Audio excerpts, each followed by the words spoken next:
Yeah, my name is Blue. I'm from Los Angeles, California. I rep Bridgetown, Crass Nucks, Dirty Science, Loveolution, Johnson&Jonson, and New World Color.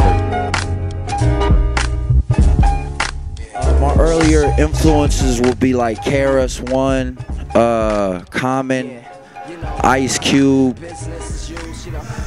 and Nas. Nas definitely. Yeah, I started rapping 10th grade. 10th grade, I went to a new school and I was too late to sign up for basketball and shit. And I didn't have shit to do, so I just started rapping. And the rap circle started getting bigger and bigger, man. So I just started smashing them, you know what I'm saying? And from there, man, it just catapulted into something. I met my friend from Wake Up Show. He was working with Wake Up Show. Brought me up there and kind of changed my whole direction as far as trying to take things seriously, you know what I'm saying? It's really dope. I think it's really dope. I think it's very youthful, you know what I mean? It's very lawless, you know what I'm saying? Which is really fresh. It's a dope period for that. And yeah, it's just really youthful, man. You know what I mean? It's bringing it back to like its youthful roots. And I'm interested in seeing what the youth of this generation actually ends up doing with the craft, you know what I mean? I met Exile through Aloe Black. I was actually in Long Beach chilling and what's it called? I met, me and Aloe were sitting down talking about like Dilla and all kind of stuff, and he was like, yo, you gotta meet my DJ. So I went out to a show and Exile saw my joint and he was like, yo man, you know, we gotta work. And so we started working eventually. And after the first song we did, we was like, man, we gotta do an album, you know? And we just went in and did an album. The chemistry was just so automatic, you know what I mean? Prodigy, Raekwon, Do-Rag Dynasty, Alchemist, and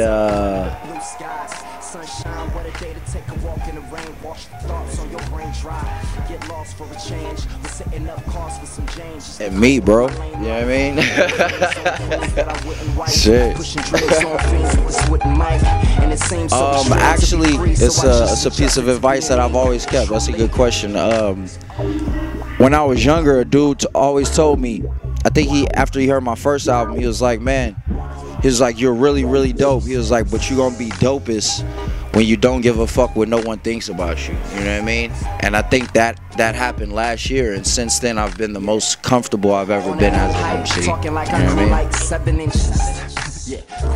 What if I could put my finger on it?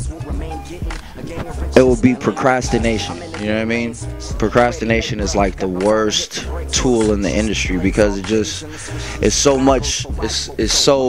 pure with the art form and with like making shit happen that it's like when you procrastinate and shit like that, it totally takes away from the spark, you know what I'm saying?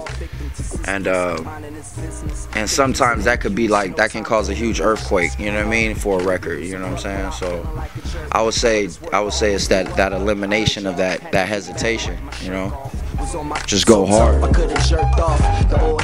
You know what? I feel really guilty for telling people that, you know what I mean? So young, but you know, with 30 around the corner, and me being true to my word, man, it's a mountain that I'm looking at, you know what I mean? So maybe not, you know what I'm saying? I have a record with a hometown producer, which may be my last record, called Good to Be Home with the homie Bombay. And I have some pretty dope records in the cut right now with Alchemist, you know what I mean, that we're looking to put out. So he wants to go in and do an album. We may go in and do an album, you know what I'm saying? But you know me, I always got my hands on like 3 projects, so it's just working it out. Yeah. This is Blue, and you heard this by word of mouth. Word up. Big up to Capacity Entertainment holding it down.